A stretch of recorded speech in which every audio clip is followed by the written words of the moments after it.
Yo, G, what it do, B? How you doing? Chilling, man. Chilling, man. Yo, Back at it again. I know, man. Unfortunately, we weren't able to have an episode last week due to the holiday, so we got a lot to catch up on. So let's get it popping, right? Episode what is this? 23? Yes, Uh, sir. it starts now.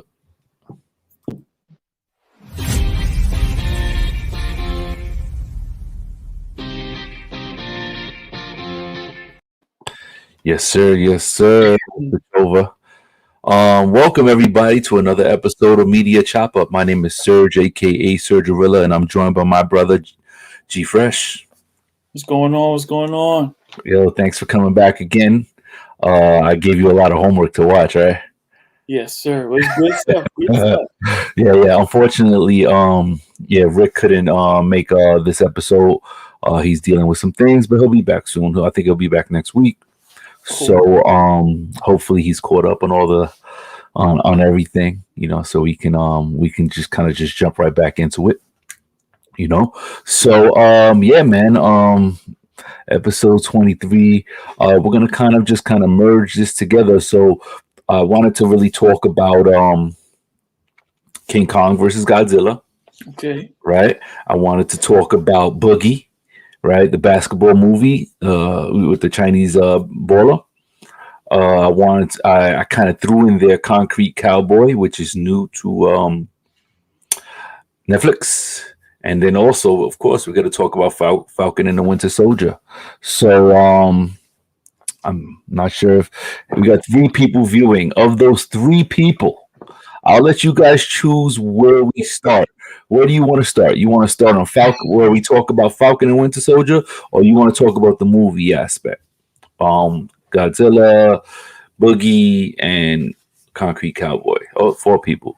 So please write in the comments what you would like us to start with. I can go either way. So Yeah. Good so variety of movies.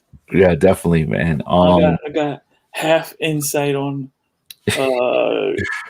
Concrete Cowboy. It's okay, but finish watching. It's a really, really good movie. But we have a comment. All right, here we go. What we got? Okay, my sister. Hey, what's up? What's up, sis? Love you, babe. She wants us to start with Godzilla, so we'll start with Godzilla versus Kong.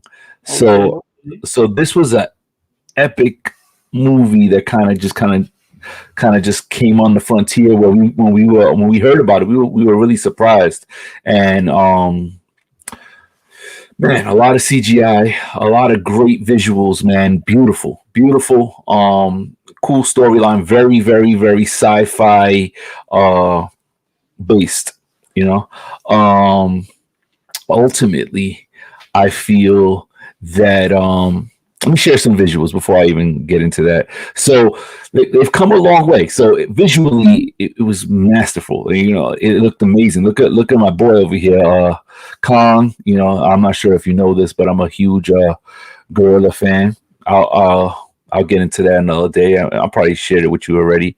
But Kong and Godzilla visually have come so far. Oh, Now I've never been a diehard Godzilla fan. I've watched a couple of the movies, but I don't run to the theaters because I don't feel like I'm going to miss much. yeah. He's gonna fuck shit up. He's gonna break shit down. Oh my god, Godzilla's mad. People running. It's visually cool to watch. So if you're a sci-fi fan, if you're a fan of Godzilla, maybe that's your cup of tea. I'm not saying it's not mine, but it's not my first go-to. Right. How How many times are you gonna destroy a city? yeah, man, I agree. So I got some visuals, so we could kind of just reflect a little bit on the progression. So you can see Oh man. King Kong and Godzilla here. King Kong had all these strings holding him up, and we've come a long way with the CGI. And what's funny is that in that retro Kong, man, he look at me, he's like, Yeah. He's That smiling. was hilarious. He's smiling the whole time, bro. Like it's unreal. Let me see what we got here. Yeah, the before and after of where it was and where it is now. You know, it's the detail is amazing now, and it's not just obviously visually with the character. It's the surroundings, the environment is amazing. In Kong versus Godzilla, Godzilla versus Kong. My God, visually it was like on the water or in the city, in the sci-fi realm. We'll talk about that. Like it was just like beautiful all around. I mean, I can't compare it to because I feel like Avatar is like was like on a top level of visuals. Like when I saw that, I was just like, wow, this is like trippy. But it was close to it.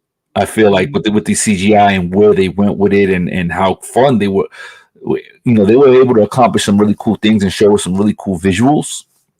But pretty cool. So I mean, ultimately, the storyline is uh, Godzilla versus Kong. Everyone's like, "Oh my God, Godzilla's wilding out. Why is he wilding out? Why is he not respecting the peace?" And they needed a Titan, right? A Titan to be able to match him, to be able to basically put him into check. And a Titan would be Kong. Now Kong's his Skull Island, I think it fell apart. So they had him living kind of like in what do you want to call it? It was like a dome. It was similar to like Hunger Games. Yeah, like artificial world. yeah. So even Kong knew it was fake because early on he starts off the movie scratching his ass in the water in the stream, walking, and he just grabs a freaking tree out of the ground. And he fights this creature right off the back, right, which was crazy. But he takes off all the branches on it, so it's like a weapon. So you're thinking like, yo, he's ready for war, like he's walking, and then he just looks up at the sky and launches it, and then it gets caught into the ceiling, and then you see it start glitching out. So so what's supposed to be the sky is now the roof, and you can tell like he's like, I know this is not real. Let me the fuck out of here, Yeah. So yeah, we have another comment here. Let's see what we say. Sis. So I'm not sure if you've seen it. I gotta hook up my sister with a fire stick. I gotta send it over to her, so she's able to. I'm not sure. Were you able to see this? Kong versus Godzilla versus Kong. If not, I'll shoot that fire stick to you as soon as possible. Where are you getting your comments from? On this platform, it's a tab. So there's a like basically she's I'm not sure how she's watching, if she's watching through YouTube or she paid for it. Jesus, I'm so sorry, babe. I'm so sorry. I got you, babe. I got you. You'll get everything for free. I am your man. I'll make sure I send it to you. And she's watching via Facebook. Okay. So yeah. So I could just I have a tab here for comments, and it tells me when I have I see it now because I have the side angle of Facebook. I was trying to see the comments so I could like. Oh well. I'm also streaming on in Media Chop Up Room and my regular Facebook. So I'm not sure if that makes a difference, but nonetheless, if I wanted you to, my mom doesn't like my language.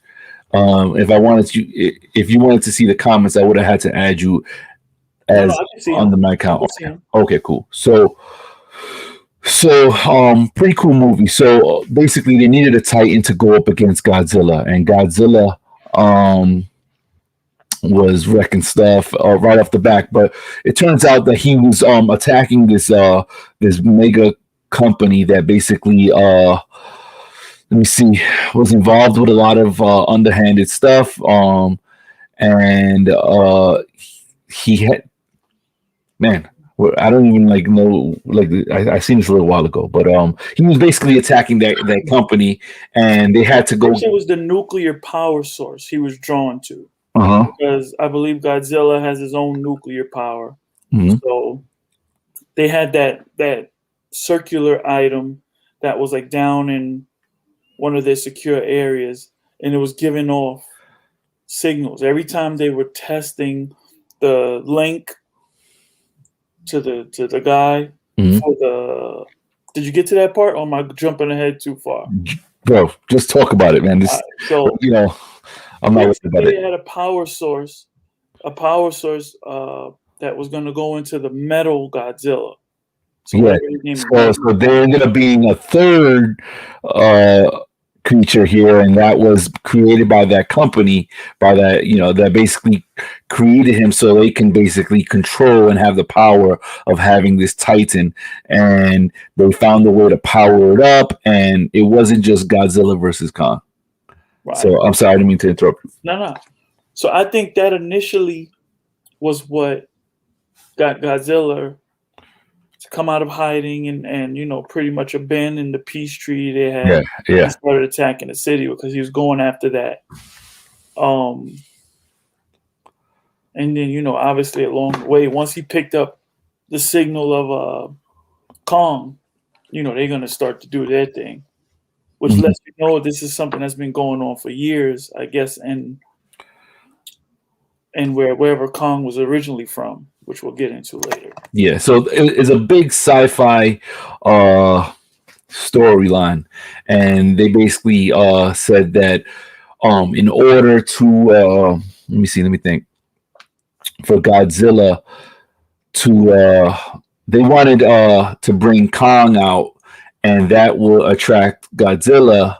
But they had to get him to a place because there's another dimension that's supposed to be within the Earth. It's called Inner Earth or something like that. Right. And that is a whole like different world, and they wanted to get him to go there, right? So they figure, a Titan will remember how to get back there, and they said that the entrance for it was in like the Arctic. It was in the Arctic somewhere. But when they try to boat Kong there, Godzilla was like, nah. And he was attacking. And if Kong doesn't have the advantage.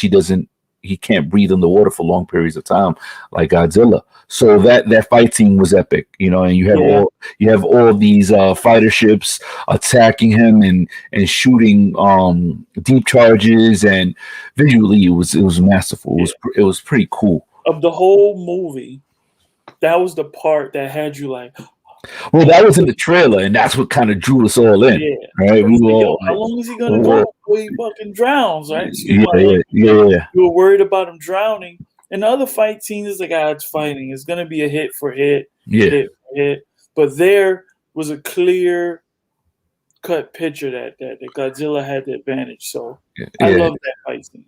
Yeah, it was cool. It was very cool. And my sister just said it. She said the best part of the movie was the CGI, and that's exactly my point. My point was, listen, don't go into this movie thinking that you're gonna have some deep, insightful things. They had some comedic moments. They have this girl that was able to communicate with Kong, who was originally from the Skull Island, where she was deaf, so she spoke in sign language with Kong. So Kong, that basically tells you that Kong can communicate. And she was like, as usual, his soft spot. He wasn't trying to attack her. He knew that she was a friend. So visually amazing, storyline cool. But some parts annoyed me a little bit, but nonetheless, I was able to look past all that and appreciate it for what it was, which was a CGI bonanza. Yeah, I feel like that extra stuff with the Inner Earth was. It's part of the book. Yeah, it's also I'm not familiar with the book, so just as a new fan, it's like an opportunity to create like a Kong Origins movie. Yeah. To go more into it. Definitely. Let me write this out. Hold on.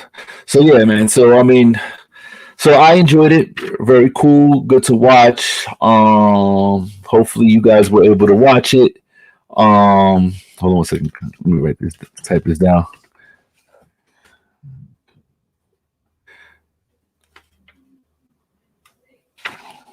So this is not technically a spoiler alert. It's been out a while. Everyone should have. If you had intentions of seeing it, you should have seen it. So we can go into it a little bit without feeling like we're rolling.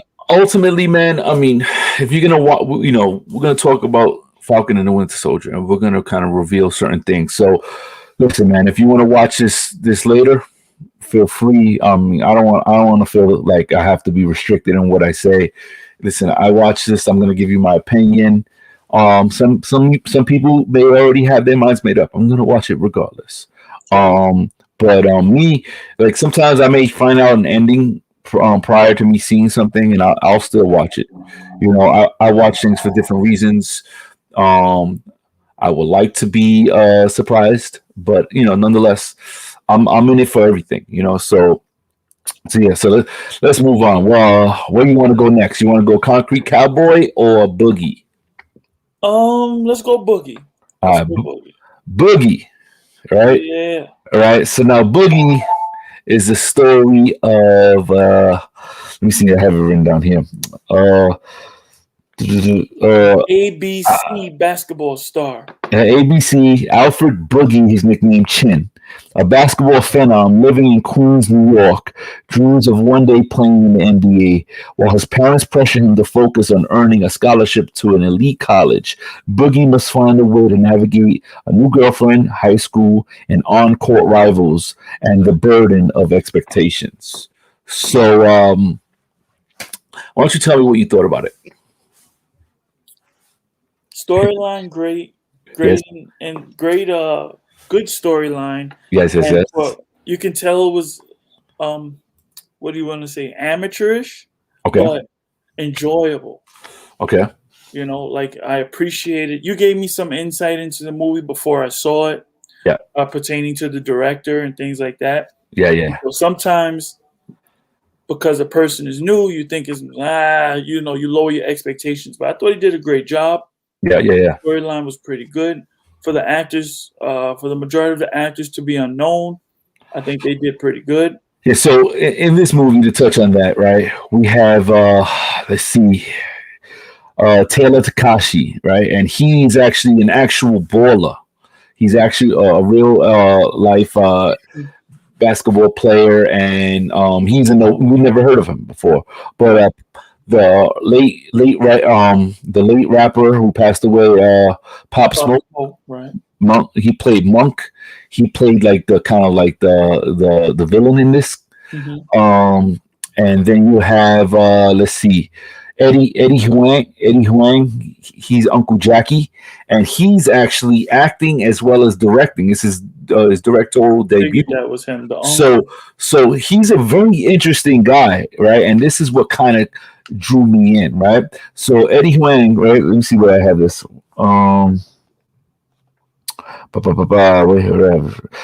He's a chef, a restaurateur, an author, a food personality. He's an attorney and a film director. Like the guy, he's involved in a lot of things. Now, the first time I've ever come across this guy, right?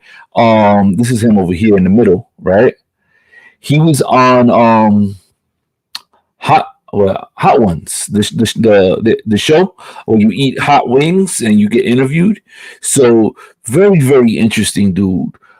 His story, you know, he's a go-getter. He doesn't let anything stop him, and it was intriguing to me that he wrote the script, he directed it, he acted in it, you know, and this is his story, and he's the one who met the main actor, you know.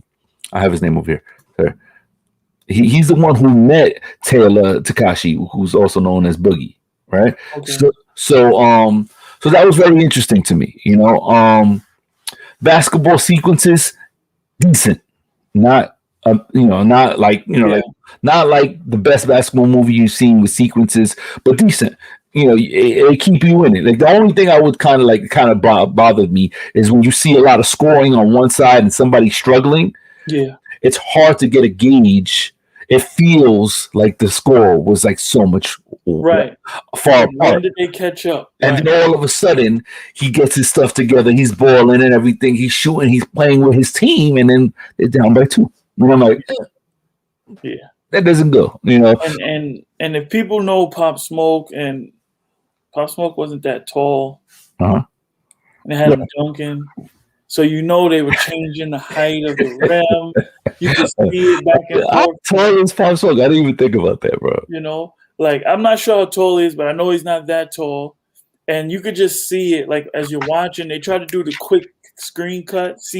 Yeah. But like a layup would show you how short he is to the rim when he would jump. But then when he's dunking, his head was close to the rim. That's a good point. That's a very good point. But what kind of really sold me on this movie, and this is kind of like ties into what I said before. I like to watch movies for different, not for one reason. No, okay, I just want the storyline. I want all the action. I want some storyline, and certain things really kind of like tickle my brain, if it, for lack of a better way of saying that, right? So I thought what I really enjoyed about this movie was that Boogie was struggling. Boogie, his game was he never struggled with that. He was always good. He went to a specific school that was plotted out by his parents so he can get noticed and he can get a scholarship. Get a scholarship, go to college, go to the pros. You're going to do it. You're that good, right? And the team seemingly sucked. And everyone knew, like, listen, we're only balling because of this guy right here. Even the coach couldn't really control Boogie, and Boogie was a little bit disrespectful to say, like, yeah, okay, whatever, coach. Don't tell me we're gonna run these plays because I know how to ball. Like he's a little bit arrogant in that regard. But what kind of drew me in was the dynamic of the American Chinese family and how they function. And the pressures that he receives from them, and how it differs from that of someone who's raised here their whole life, So I found that so interesting. And he had a lot of pressure, bro. He had a lot of pressure from his mom and his dad, and his mom and his dad had this huge feud pretty much their whole life. And from the get, when he first got her pregnant, it was one of those things where they were like, listen, we can barely stand each other, but we're having this baby, right? So they end up seeing somebody who's reading their cards, and they basically tell them, like, listen, you can go this route or you can go that route, right? But don't think that things are going to be sweet, and don't think that things are going to be easy. So they obviously decided to stay with each other and do this for their child. But they had completely different styles of parenting. Right? Am I right? Am I missing anything? Right. Well, I don't think that the parenting. My thing was I wasn't really concerned with their parenting style. I tried to put myself in Boogie's place, and I was like, wow, what pressure it is to be, the son, and they're putting all their chips into you being successful to get them out of a jam. And I was like. While watching it, I'm like, would I have been rebellious? Would I have felt responsible? Like, that's what I got from him. Like, he was back and forth. Like, he really wanted to make it for his parents. And it was like, they didn't want him to get it for his dream. They wanted him to get it for them to reap the rewards. So I kind of wasn't feeling his parents throughout it. Yeah. It felt very like you're using them, but then again, like it's very cultural, and it's like you're representing us, and you don't bring any shame on this family, and and they were like so much pressure, and what ties into that is a Chinese baller. People aren't looking for a Chinese baller. So all these scouts were like, yo, you got some skills. Hey, so you got an offer for me? No, we don't have any offers.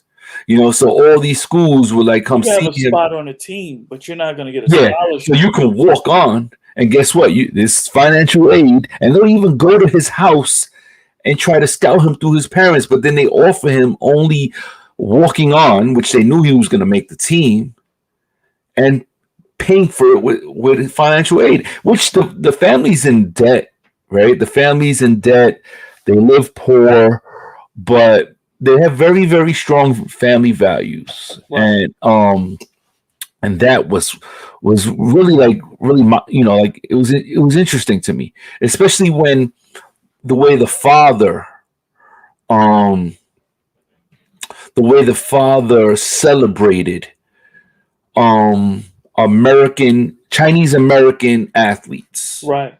not Chinese athletes, Chinese American, because that's what they felt like they represented. So they looked for a hero in that, and they showed a scene where the father is like watching an old school with Tennis match. tennis match, or the French Open, and a very young 19-year-old nobody that no one knew, Chinese American guy, won, and his son's like, "Yo, Dad, why are you watching this over and over again? Like, who cares?" And he goes, "Because he defied all odds. He, like everything and what he represented, and more than anything, he was more concerned with who he gave credit to." It brought light to their existence in America. Like, Yeah. we're here, we're a part of the society, accept us. Because he said to his son, if you were alive then, he would have been an important part of your life as well. Mm-hmm. You just don't realize. And I'm sorry, go ahead. No. I just thought it was dope to get the struggle aspect from a different culture. And it didn't end there. That's what's crazy about it, right? And they made some really cool they had some cool lines in it that basically spoke about, like, he was like, he made a comparison. He goes, the Greeks have this beef and broccoli plate. It's not famous. The Italians have this beef plate that they've always made since the beginning of time. It's not famous, right? But Chinese food, and the Chinese are known for making beef and broccoli. So his girlfriend was like, "What's wrong with beef and broccoli? You should be proud of that. People love it." He goes, "Yeah, but it's simple, and we're much more than that." Which basically says it speaks more than that. Forget the food. It's more about what they offer. See, nobody's looking past him being a baller because he's Chinese. He's Right. not allowed. He can be good at math.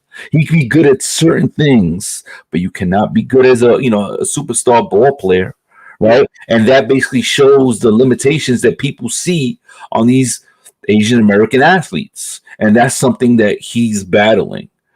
So a big part of the storyline was really about that, him overcoming that obstacle, him proving, him carrying all that weight. And there's a lot of details. We don't need to get into it. I really appreciated that storyline. I really appreciated that struggle that he shared with us. Now, Eddie Huang mentioned, like, listen, that's not my story. That's not my story growing up, but very similar to Boogie's parents, they put a lot of pressure on him. And you can tell that this guy, Eddie Huang, if you look into him, he's famous. He's made it, meaning like he's worked really hard. He's earned all his accolades. He's gotten an opportunity to act and write and direct his own movie. Right now, granted, I don't think it's going to get a lot of looks because it went straight to the theaters. Right. I don't know how what goes into deciding what's going to get put on HBO Max versus Amazon, and maybe they don't want to buy it. But whatever they make, I think they'll cover. But I think it's a really good story, and I could see a Netflix picking it up shortly after. Yeah, especially with everything that's going on now. I could see that. With the Asian hate crimes in the media now, I could see that drawing attention to the movie. There's a lot of great things on Netflix that kind of cover everything, bro. Like, Julie was watching this show about a Hasidic Jew and this woman who got married and she just wanted out and she ran away.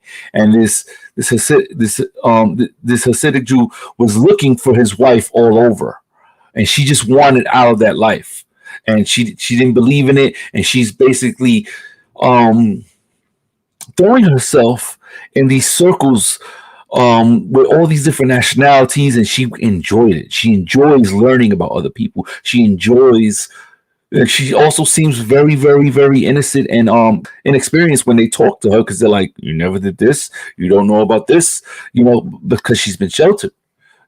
So it's an interesting story, and I was watching and I was like, oh wow, this is actually pretty good. I wouldn't have watched that on my own. Oh, let me watch this. So she watched it and then she recommended it and I saw it and it was really, really good.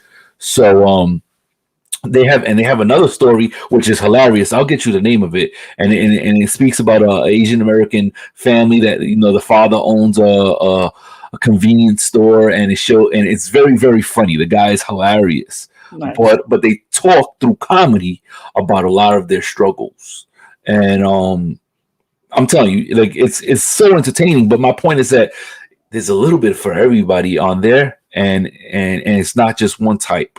So you just have to basically look on there. I don't even know. I think I saw it a long time ago, and I don't even know where it is. I got to scroll through my favorited items or saved items. But it's a really funny show. But Netflix has a good mix of things for whatever you want, man. Pretty much, in my opinion, So I feel like we talked about this enough. If you haven't seen this movie and you enjoy storylines like that. Stuff like that intrigues me. I have friends that are mixed. One of my best friends is Chinese and Jamaican. I had another friend that was Puerto Rican and Chinese, and I would just have conversations with them and just say, "Hey, tell me about your family. Does your Chinese family eat Chinese food? It sounds silly, right? Do they go to a Chinese restaurant?" And he goes, "Nope, they will not." They refuse. I said, do they eat Thai food? Do they eat Italian food? Do they eat other types of food, Spanish food? He goes, nope. They just eat whatever they make, which is basically Asian dishes. But they make food for themselves every single day, and it's the same food for the rest of your life. And I said, man, that's kind of sad. That you don't, diversify your palate and try different things. And, I love Thai food. I love Italian food. I love all types of food. I've tried some things. I wasn't crazy about Indian food, but then I started trying it with someone who recommended things, and I said, hey, this stuff is good, but I'm not a big curry guy, so that's why I was like kind of reluctant.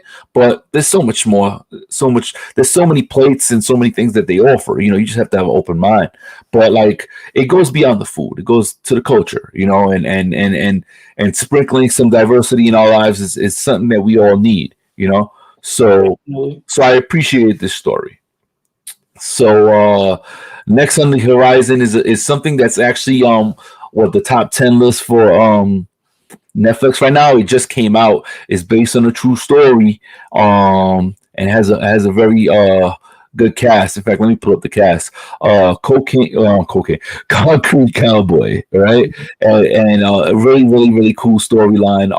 Let me pull up the cast so I can talk on it, so I don't call people by the wrong names, right?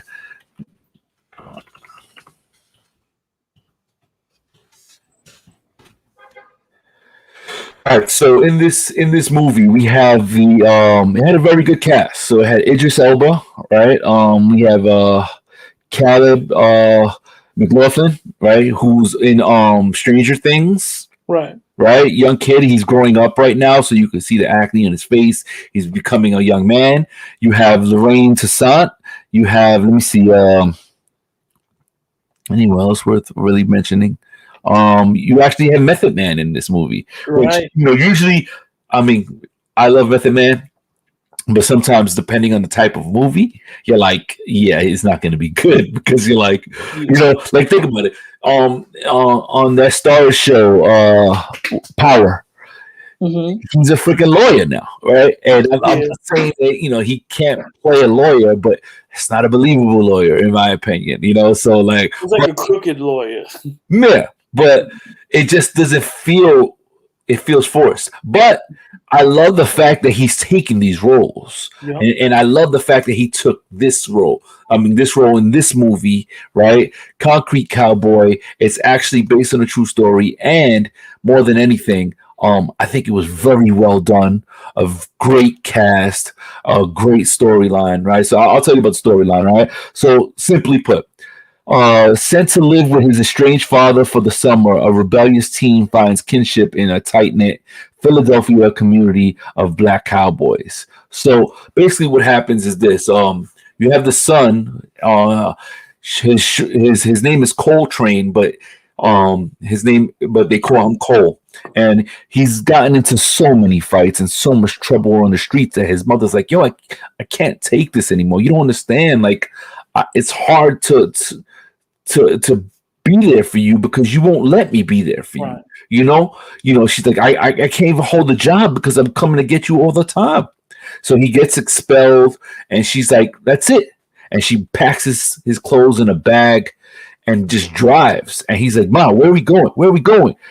And then she basically just drives. So they live in Detroit, and they drive to Philadelphia. Really? And, that's a hell of a drive too. Yeah, right, exactly.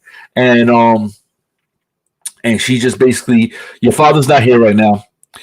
Wait here. And it doesn't look like the best neighborhood. It looks run down as hell. And very, very interesting story.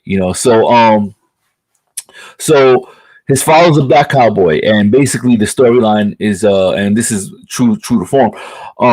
There are black cowboys in Philly, and there were a lot more in the city.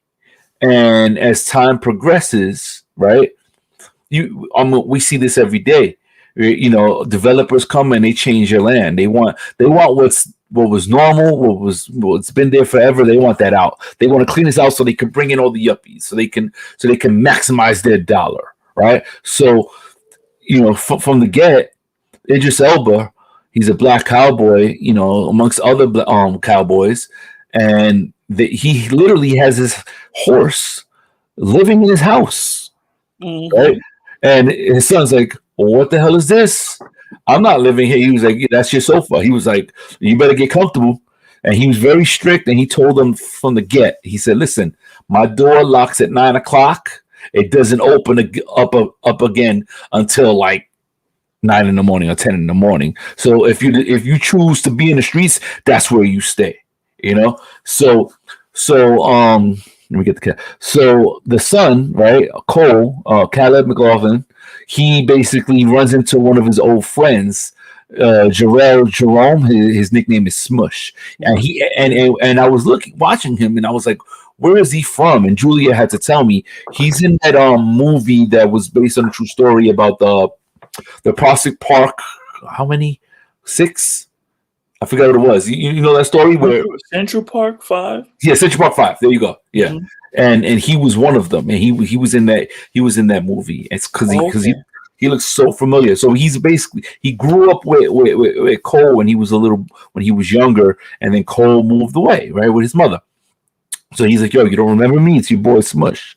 He's like, oh, what's up, Smush? So basically brings him in the car. He shows him a good time. They get high. They're partying. He's loving it. He even buys him a fresh new pair of J's. Right? Yeah. He's like, I can't have my boy walking around with those doofy ass sneakers. So he literally puts on these fresh white and red brand new J's, and he has to do some like work in the stable. So basically, the father decides to it was very symbolic to basically, I use the term break, to break his son, break his bad behavior, his cycle, the attitude, all that stuff, to break him through hard work, so you can appreciate through animals, through horse, taking care of a horse, how to value yourself, how to value something else bigger than yourself, and how to belong to a family. And they have a very interesting line. They said, home is not where you live, home is where your family is. So, your home can be taken away from you, but where your family is where your home is. So basically saying that, listen, that's monetary. That's something that we can get and we can lose, and that's it. So he basically he's looking. He's at the end of his rope, and he has nowhere to stay, and he can't stay with his father. His father found out he was hanging out with Smush, and he was like, Smush, you're not hanging out with my son anymore. In fact, take his clothes. If you want to hang out with him, then you're gonna live in the streets. You're not living with me, right? So then his son's like, Dad, come on, please. Mom's not answering my calls. I have nowhere to go. I have nowhere to go. And he was like, well, you figure that out, right? He was like, I know he's your friend. Say goodbye to him because you can't do both. Right. So he actually throughout most of the movie, he's doing both. He's pretty much like he tells his dad that he's gonna chill and he's gonna stay with his dad, but then he's sneaking off, hanging out with Smush. Yeah, and then Smush sells drugs and he's into bad stuff. And he's a good kid. He followed the path of his father of becoming a cowboy. So he had an appreciation for these horses too. So the connection with the son, Cole, with the horse was when he really hit rock bottom and he was knocking on a neighbor's door that knows his father and was like, please, can I stay with you? Please. And she was like, no, your father has rules, and I have my rules too. And she said a lot of very, very poetically sound stuff, like, some really, really deep stuff where he was like, I don't know what that means. Mm-hmm. She basically said, I mean, in excuse me for not saying it exact, but like she basically says, you don't know what it tastes like, pig slop, yet to be able to move to the next level. He was like, what the hell does that mean? Basically saying you haven't hit rock bottom yet. Right. So he basically broke into her stable and was face to face with this horse that basically just kind of just like really roughly kind of just like pushed him in the corner and was like kind of like hitting him with his head. And he was frozen. He was just like, well, they said it was a wild horse that no one could get close to. Nobody. Yeah. It was the wildest horse in the stable. That no one could break that horse. Yeah. No one could get that horse to like, get with the program. Mm-hmm. And he actually wound up spending the night in there. He touched the horse. He was able to pet the horse, calm the horse down, and he stayed there. Mm-hmm. And they found him sleeping in there. And when they found him, she goes, "That's your horse." And he was like, "I don't want this horse. Get out of here. I don't want it." Mm-hmm. And basically, she said, horse. He has bonded with you. And he trusts you because he would have hurt you and he didn't, right? Mm-hmm. So he's yours. So like that kind of touched him and kind of like, all right, fine. So he like I love the scene where through work and through breaking him, because they say you have to break the horse. You basically have to, and it goes all the way back to slavery, right? How certain phrasings that they used.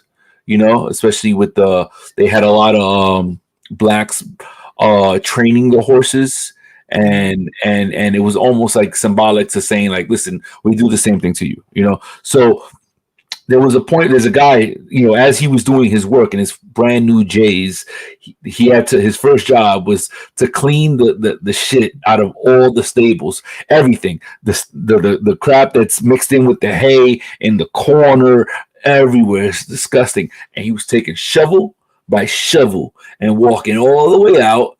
And this is in the street, in the city, like you have concrete buildings there, apartment buildings there, and then they had a big bin full of horse crap, and he had to just dump it in. And there's a bunch of like black cowboys there, all like watching him, like he's gonna be here all day. Taking one scoop at a time, and so one of the black cowboys who's in a wheelchair said, "Yo, youngin, let me school you." So basically, he goes with him, and as he's doing it, he's coaching him. He goes, "Listen, get all that right there, and use this pitchfork, and it'll help you get right through the hay. And you're gonna do this, and you're gonna do this, you're gonna do this." And he was working hard, and as he's working hard, he's asking him questions, gaining insights on the horse, what it takes, and a little bit of culture of that, the whole culture, yeah. And then more importantly, he ends up finding out throughout the movie about him and how he ended up in that wheelchair. And he basically says, like, listen, man, I ended up in this wheelchair for nothing, for a squabble over a corner that's not even in my corner, and there's a coffee shop on it. There's a Starbucks there now, right? There's no no one has the corner. The people that were fighting don't even have the corner anymore. So, he got into a conflict, and unfortunately, through violence, he ended up in his wheelchair for the rest of his life, and he can't ride a horse. He can't share that bond that he's had with his horse. He went through the whole process, and there's a huge amount of respect towards the horse, the horse, and the community, and them living amongst in the city. And unfortunately, the developers, they want to kick them all out. The hipsters that moved in down the street 2 blocks down, they're complaining about the smells of the horse. So they're basically pushing all their officials and the cops and everything, and so on and so on. So Method Man plays a cop who's actually, he grew up with these guys, and he's also a black cowboy, but except he's a cop now. He decides to play the cop route. So he kind of gives them insights like, listen, guys, you got to do this, and you better take care of this, because I hear things, and things are happening, and they're going to try to take it away from you. So very powerful film. Very, very, very powerful. Well filmed. Great visuals. I loved it. You see the conflict that this young boy has had between the streets and doing what's right, and how he felt, how he began to get closer to that horse and get closer to his father. And I love the story that his father gave him, where, listen, your name is Coltrane, right? And I don't want to give too much of the storyline in terms of how he gave that name, but he basically said like Coltrane was a guy who didn't have a father, and they gave him a saxophone, and he became one of the greatest men ever.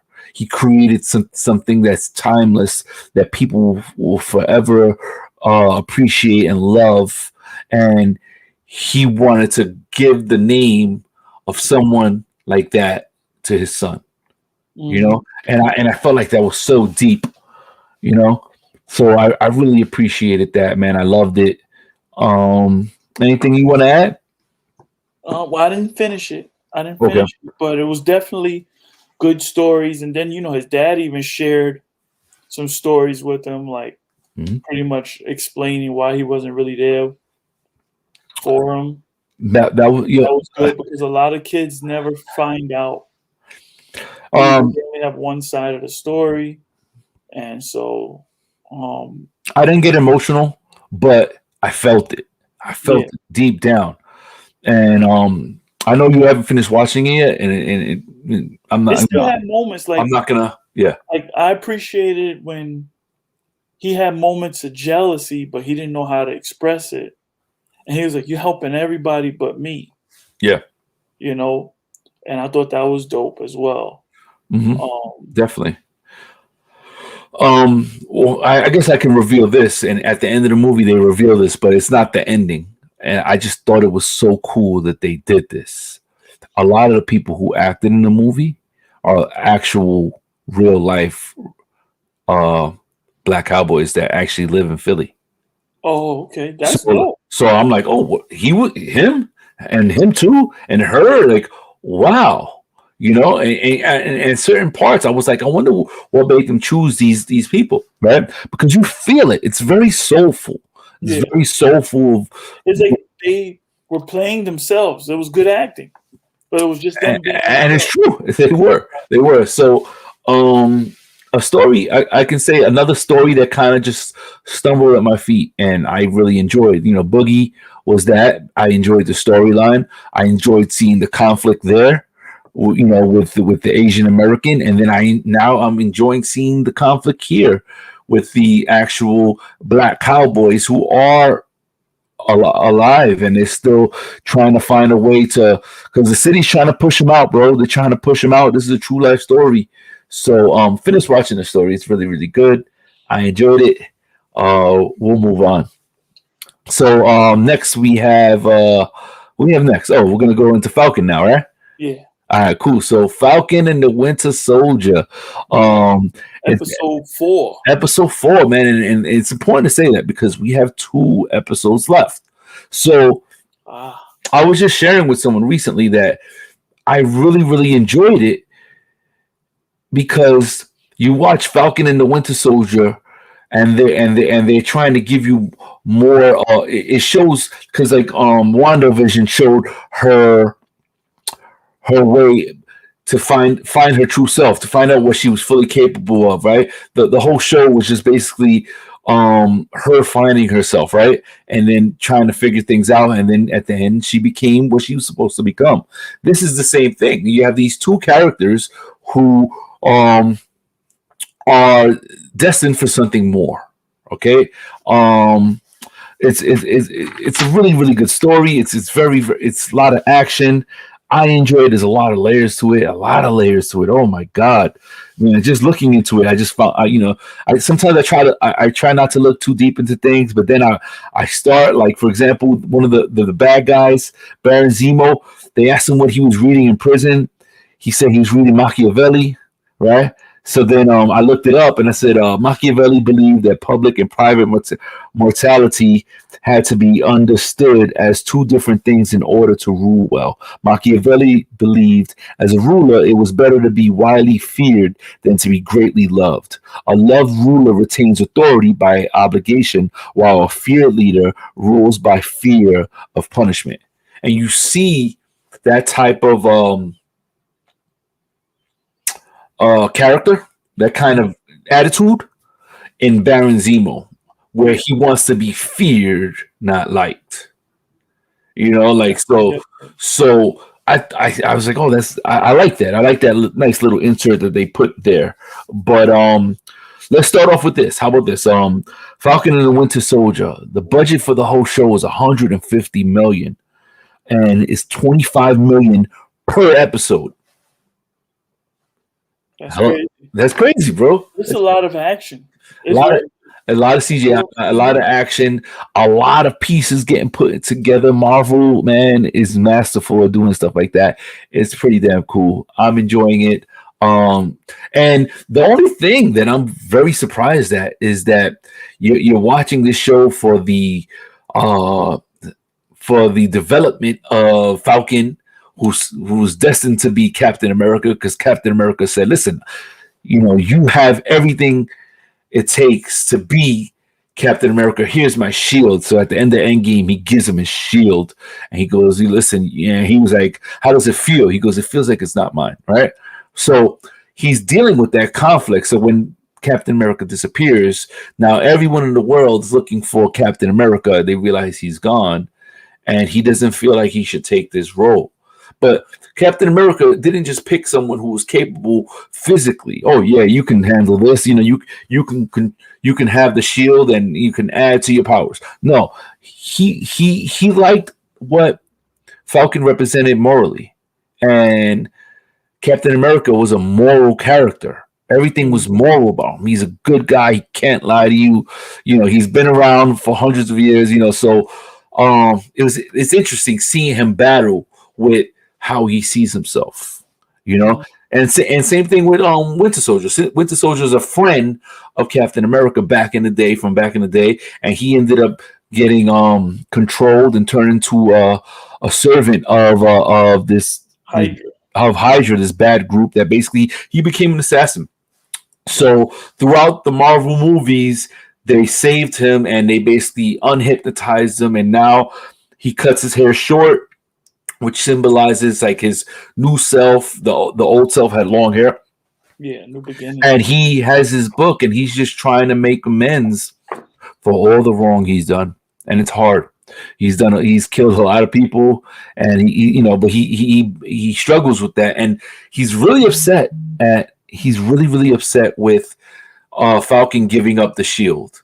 And then the new Captain America, a lot of people don't like the new Captain America, but what I really like, and to get to my original point, is they've been seasoning all these other characters around these two, but then we have 2 episodes left to really see both of these guys fulfill their roles. Mm-hmm. So I think that's interesting.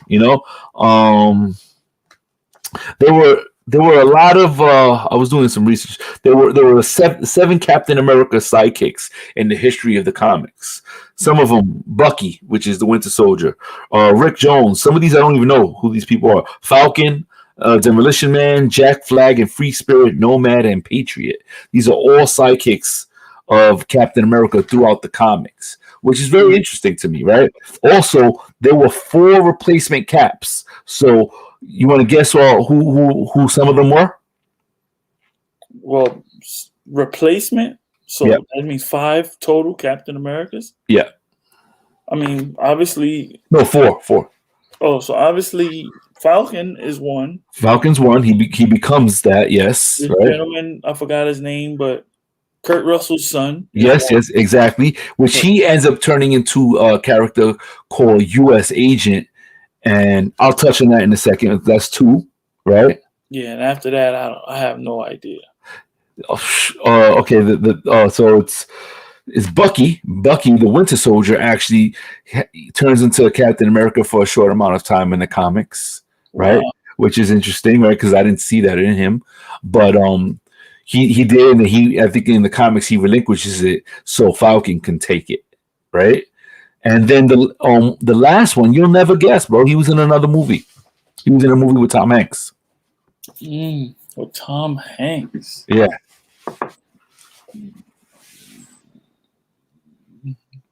No idea? Drawing a blank. No way. I would no way. Look at me. I'm the captain now. Captain Phillips. Okay. That's not true. But it kind of went with it, though, right? I thought of that guy. I said, no way is he trying to tell me this guy. Yeah, I saw that. I was dying, bro. I was dying, right? But there is another one. I think the other one might be Isaiah. Isaiah is that black the black character that was old, but he was really strong. And in the 3rd episode, he basically tells the Winter Soldier and Falcon to bounce, get out of my house.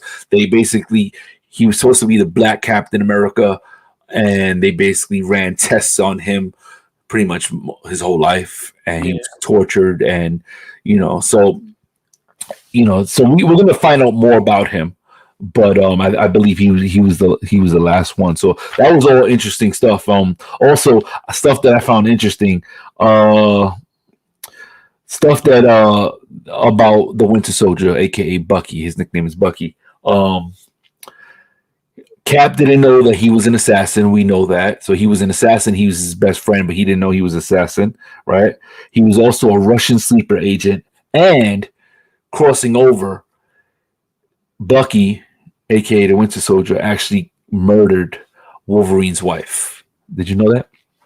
Did not. In the comics. So I think these storylines are so crazy, man. They're so transcendent, they cross into everything and intertwining, and it's amazing, So stuff like that, as I'm reading and I'm doing research on it. I think that Marvel does an excellent job of making a villain into a good guy. So with Bucky is a perfect example, from making him a hero to a villain to a hero again, which has to be hard, because if you watched Civil War, it's revealed that he killed Iron Man's parents. Yeah. But he's still loved as a hero. Even from us, as just enjoying the Marvel story, we've accepted him back. Yeah. That's a good point. It's a real good point. And I'm enjoying these storylines, and I think I told Julia not too long ago. I said, bro, these are American novellas. That's what they are. The storylines are so deep. I feel like it's for us. Yeah, it is. It's a young man's novella. It's a comic book novella. That's what I said. Right? That's what it is. It's a soap opera for comic book fans. Right? So these storylines are deep as hell. This guy killed this person's parents, and it's deep. So there's I think I mentioned it in a previous episode. Let me see if I have it here. There was some stuff written on the let me see, let me pull it up. What is his name? The last episode. Oh, here we go. The Power Broker is watching. This is actually on the end credits. They show you a lot of visuals, and a lot of stuff is very symbolic. So the Power Broker is this guy who's a scientist who has vials of serum that makes people into super soldiers, hence empowering the Flag Smashers. Right? These guys stole the serum and basically injected themselves in it, and they were trying to. They weren't using all of it, but how many of it? I think there's 5 of them, and they're really, really strong. So they're battling the new Captain America, right? And and his sidekick, what's his name? I forgot that guy. Something Star. Here we go. I think I have it right. Battlestar, right? Lamar Haskins, right? So we saw a lot of him as Lamar Haskins, and progressively we've been seeing how the new Captain America, which a lot of people hate, how he's struggling. He's struggling getting respect. He doesn't get any respect, and I think it's interesting. I think it's interesting because sometimes you see somebody that you know become a cop, and they're like the biggest punks you've ever met in your life. There's nothing authoritative about them. So how do you expect them to take a position of authority, and they don't even know how to speak to people? They don't know how to carry themselves. But now all of a sudden they have a badge and a gun, and it's supposed to be respected. They don't go together, and this is something we see all the time. So that's what this feels like. It feels like he's a very well respected war veteran, the new Captain America, right? And he's just fighting for respect, and no one's giving him the respect at all, right? Oh yeah, see, John Walker, no one's giving him the respect. He has all these credentials, no one cares, and as he's out there, tell me who this person is, and they're like, spin his face, so you can see the progression of him getting angrier and angrier and angrier, and kind of leaning away from what Captain America stands for, right? And he's getting darker and darker, and the show is really, really good, but ultimately he becomes a U.S. agent, and he goes from Captain America to U.S. agent, where he keeps the shield. He keeps the shield, but it changes. It doesn't look the same, right? But the point is that he becomes a very, very violent friggin' villain. And his fighting and everything, very dark. You can see here, this is how he's drawn in the comics, right? Very, very, very dark. So in that last episode, it was pretty intense because he was battling the Flag Smashers, and his partner gets hurt, right? Lamar Haskins, Battlestar, right? He gets hurt, and he doesn't. You assume that he died, right? Because he kind of just he bangs the back of his head really hard, and it looks like he was just out, right? And he was like calling to him, like Lamar, and he wasn't responding, and he went crazy, and he went after the Flag Smashers, and there was 2 of them, and they split. So when he caught one of the guys, the guy was like, I didn't do it. It wasn't me. It was the other one. And he didn't care. And he just went ballistic, and pounding him. And then I thought this scene was very powerful, where they show him standing over the guy with blood on the Captain America shield. And you see all the people around him filming him and watching him and whispering. And at that point, he's in this moment of a frenzy he went crazy. He went crazy for that moment. He lost control. He thought his best friend and his partner was killed, so he went crazy on them. And put that together with the lack of respect and all he's had to overcome since becoming Captain America. He's turning, and I think it's so interesting that we're in episode 4, and you have all of these characters that are getting developed, and then Falcon and the Winter Soldier, they have 2 episodes left, so we can see this. So we can see him get the shield and become what he's supposed to become. Thinking of that shield, and being that I watched Endgame recently, it made me wonder if one of the best scenes in Endgame is when pretty much Captain America was the last one fighting. He was pretty much done. Yeah. And then you hear Falcon say, "On your left," right? Yeah. Right? And then you see the circles open up. Right before that happens. That was a great scene. Best part of the movie, right? But before that happens, The shield was destroyed. He Yeah, he picks it up. Broken up. Yep. So as like a last stand type of like, listen, I'm going out. right, but the shield was destroyed in that part because he cut through it when he kept hitting. He kept swinging. Thanos kept hitting it with his weapon. Yeah. So now you finish Thanos off and all of that because Iron Man makes the ultimate sacrifice, mm-hmm. and then they only had to go back and return the stones. But when they get to the part of returning the stones, he has the shield again. Where that shield come from? It was destroyed. It came from Wakanda. How many shields they gonna make? They keep replacing the Listen, shield. I'm new to this whole comic game thing, but this shield is supposed to be. It came from Black Panther, and just like the arm of Bucky came from Black Panther, and they gave him the nickname White Wolf. Mm-hmm. Right, because he's basically reborn. He's reborn, and which that part when they did the little to his arm, crossing into that, it was cool that while they were like searching for clues, Bucky and Falcon, he sees something on the floor and he goes, "I know you're here." And then who comes out? One of the defenders of Wakanda. Right, her name is Ayo.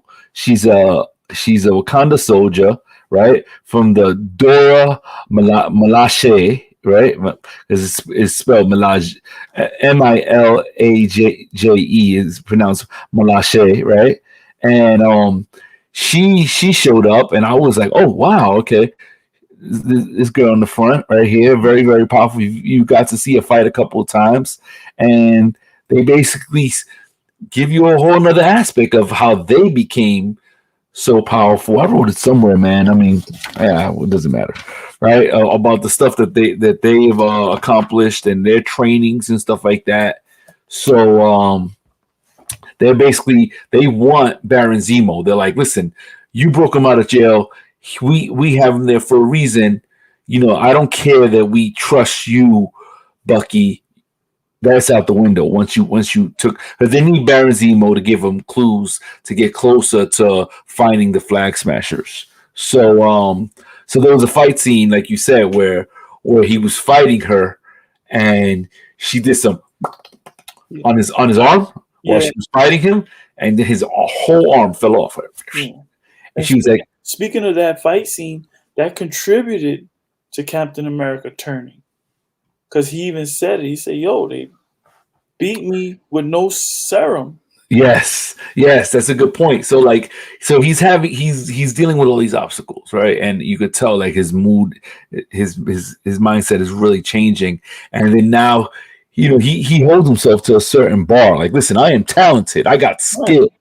And then when he fought these women and they had just like a spear and they don't have superpowers and they dominated him and then they kind of embarrassed him. And there was a point where they locked up his shield with the that was dope. With the spear where he couldn't get it out and he was just embarrassed and it really messed with him.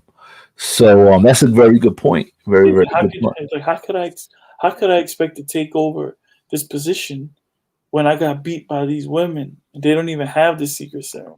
Yeah, so what's funny is as we're getting into the story and we see the Flag Smashers, especially with us seeing Carly, what's her name? Marley Rosenthal, right? Here we go, right here. Carly Morgenthau, right? She's the leader, right? She doesn't seem as much as a bad guy as we thought. She seems like very Robin Hood-ish. They're tired of certain things that have been taken for them, and they're stealing to give back. And their people who help them are very loyal because they're helping them where no one else does. Right.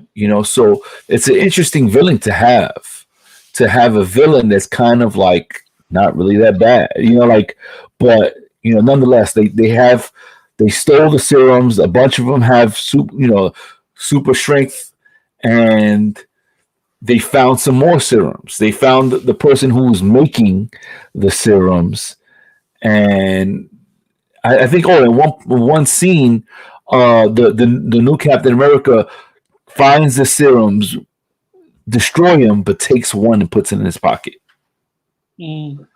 So I'm curious what he does with that super soldier serum. He even asked his homeboy, Battlestar, would you take it? He was like, in a second, you know?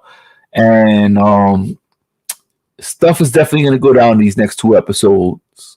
A lot of information is getting passed around. We're going to see more development of Lamar Haskins, right? Which you don't believe he's dead. He just was hurt badly. Yeah, exactly. I don't believe he's dead. No, I definitely don't. Right. But like basically we're seeing a turning point right here. This point with blood on the shield, which we would never see on Captain America's shield, is symbolic.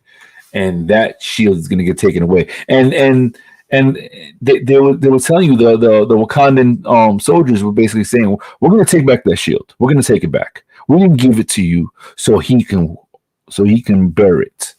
So man, a lot going on with this show, man. I'm enjoying it. Let's see what happens next. I'm not feeding into all that extra stuff like, oh, what does it say in the walls? And this bad guy could be here, and I'm just kind of just talking about what they're showing us, you know. Mm-hmm. But I'm enjoying it. Anything else you want to add to it? I mean, no, I'm enjoying it too. I'm sad to hear it's only 2 episodes left. I know, right? It's like you haven't seen it all, but you know you want more. Either way, you want more. Absolutely. I gotta check the calendar, because I feel like with these 2 episodes ending, we went from WandaVision to Falcon and Winter Soldier. What's coming next is Multiverse of Madness. When does that come out again? I don't remember. I gotta double check. But I saw the other day. What? The New Mutants, which we're gonna save that. Maybe talk about that. Okay. I really want to see what's it called too. That movie. Shit, I don't remember the name. Let me pull it up. I might have it here in my files. I couldn't get it, so it's not available for me to see it yet. Oh, the not Marvel movie you talking about? Yeah, it's not a Marvel movie. The guy from Better Call Saul. Better Call Saul. Yeah. Yeah. I have it here somewhere. Hold on. Whatever that shit. I have so many freaking movies in here. I was looking for it too. Let me see something if I could find it. Yeah, I really wanted to watch it, but I'll get it. Oh, Nobody. Yeah, Nobody. Thank you. Yeah. So I'm curious, man. I want to see it. I think it's an interesting time, man, where these movies are coming out and they're not getting all the necessary eyes that they should normally get. But from what I hear, Godzilla versus King Kong is like breaking the bank. They're getting a lot of views. Yeah. And with a lot of views, I'm guessing more people are signing up with HBO Max, which basically, is more money for them, which is equivalent to people just going to the movies and seeing it. Yeah. Right. But so it's hard to really kind of correlate. People are hungry for the movies. Yeah. People want to go to the movie theaters, and people are just hungry for new movies. If we're going to be in the house, you got to have a good movie, at least save for the weekend and stuff like that. Definitely. So I also saw it's a Netflix movie with this comedian, Break Bad. What is it called? It's a comedy. Let me look it up. Hold on. I just saw it right now. Who's in it? No, his name. He's this comedian, but he does this. He does this. I'm pulling it up right here. Is it a movie or is it stand up? No, it's not a stand up. It's like kind of like Borat, where basically they film a whole movie and everyone pretty much in the scene is basically has no idea that this is not real. So you get to see all these reactions of all these different people. It's called Break something. Oh, what's the name is in it? I'm so sorry. I'm horrible with names, bro. Tiffany Tiffany Haddish. Haddish, Yeah. and it's a movie. Okay, you said it's on Netflix. I got you right now. Hold on, because I pull it up. Here we go. Where you at? Where you at? Give me what? Yeah, it's in Netflix. Bad Trip. Bad Trip. Correct, bro. I saw some previews of I that. like watching stand up, and there's certain people who I find funny, and I don't laugh. I'm like, okay, that's funny. That's a funny one. I like the creativity of them putting their jokes together. Like Right. Seinfeld, I don't think he's an hilarious guy, but I think he's very witty, and the way some of his stuff is actually funny. It's chuckle worthy. Some of his presentation could be, needing a little bit more, but he's a very funny and very, very smart guy. Dave Chappelle has become very, very, although he's funny and classic, he talks about some deep stuff. Same thing with Chris Rock. He's not the same comedian he was when he first came in.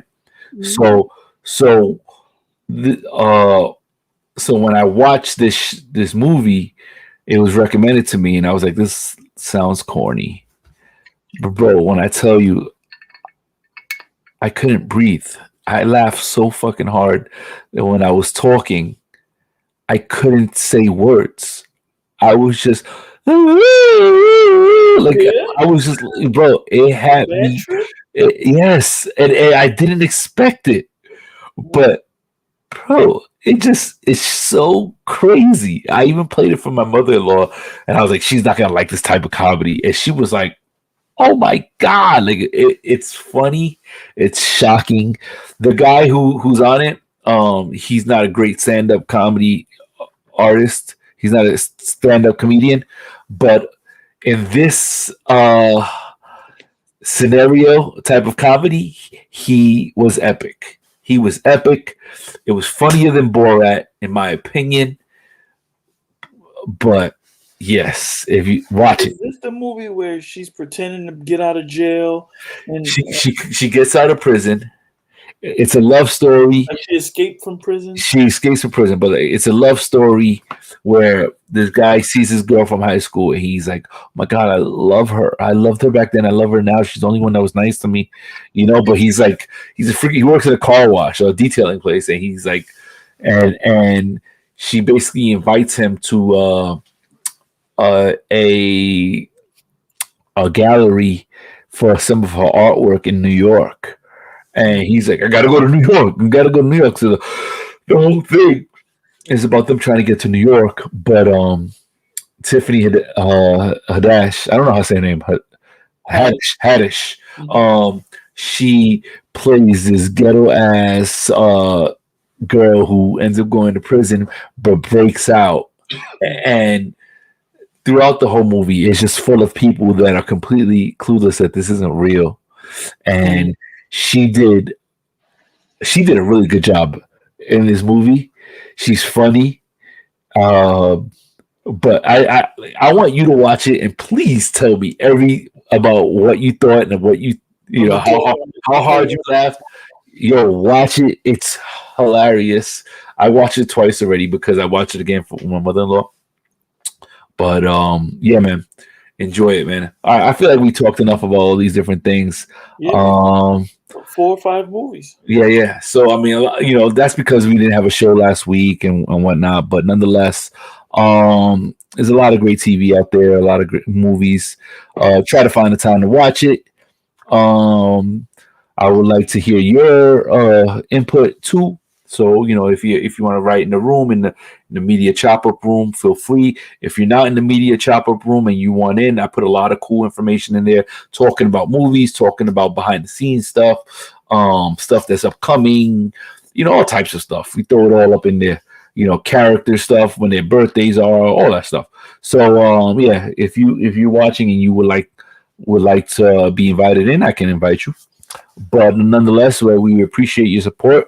I appreciate you, brother, for doing your homework and watching these shows and these movies. And honestly, I actually like these group of movies because I tell you one thing, I didn't like that Denzel movie. I did not like it at all, The Little Things, and I was hoping that please, on the horizon, don't let there be a lot of crappy movies that I have to watch. Yeah, I didn't mind that little things. I didn't mind it. It was it. I don't like movies. Was it a great movie? Was it a great movie? Great. I only watched it once, so no, I can't say it's great. Okay. Was it epic? Was it great? Was it worth watching again? Was it recommendable? It is recommendable. Why? It does have rewatch value, but it just makes me upset, bro, watching that movie, man. It's such a letdown. It's such a letdown. It's such a letdown. Yeah. You cannot have such hype and leave so many questions in the movie. People need answers. And so that part, but if you're the type of watcher who's like, oh, I missed that. Let me watch it again. You'll enjoy it. It has rewatch. That story, it pissed me off. It just pissed me off. And I'm a person who can appreciate a movie for different things. I had moments when I was mad. I love the cast. Stuff wasn't believable. They left you hanging. It's almost like traveling to a whole nother country for something. Like, oh, I came here for this epic experience, and then, oh yeah, they don't live here. They don't live here anymore. I think whoever was in charge of editing cut out parts that shouldn't have been cut out, because that's what it left you feeling like. I think that was part of the storyline, man, and I just didn't appreciate it. And you know, I said it. I don't, but I said it from the beginning. So before we go, what could they have done different? No, that's what I'm saying. Like, I don't hold responsible any of those actors. I'm not knocking their acting prowess in this movie. Right. The storyline was caca. Okay. So the script pissed me off. I wanted to punch him in the eye. Okay. And be like, don't do that again. Please don't do that again. You know, because I'm watching, anticipating and waiting, and give me more. Oh, another crumb. Oh, he's doing some bad things, but he's gonna find out that this guy, you know, he's gonna get to the bottom of it. And then there was nothing to get to the bottom of. It was just corruption, and it was just really pissed me off. Yeah. But I don't want to tell too much. If you want to watch it, and please let me know what you think about it. But nonetheless, I will not watch it again. So. I feel you. All right, man. So, thank you for joining us once again, G. You are always welcome, man. I appreciate making you work. I love making you work. But I appreciate how enthusiastic you are about, like, I'll watch that. Yeah, I'll watch that. You're pretty much open to it, you know? Yeah. So I think I'm seasoning you a little bit. Yeah. I haven't come across one where I had to come here and say, I'm sorry, bro. I couldn't watch that. Like, everything I could watch so far, so good. Yeah, I think I have good taste. So, like, you know, I'm not trying to do it to people. Like sometimes I watch some old school movies, and I'll tell you, like, that was horrible. Listen, you know, I will say this: I'm glad you didn't ask me to be on the show at the beginning of WandaVision, because those first 2 episodes were the hardest episodes to watch. But you know what? I appreciated it later. Truth and opinion, you know, like I really would love to hear, you know, truth. You know, people don't need to fluff me up. If you don't like something, at least be able to explain why you don't like it, you know, and we can discuss it. And that's what's cool about it, right? We all have different opinions and everything. There's stuff that I said I didn't like that someone said they loved, like, you know. Like I make fun of Rick all the time. I say, "Hey, give me a classic prison movie," or like, no, what did I say?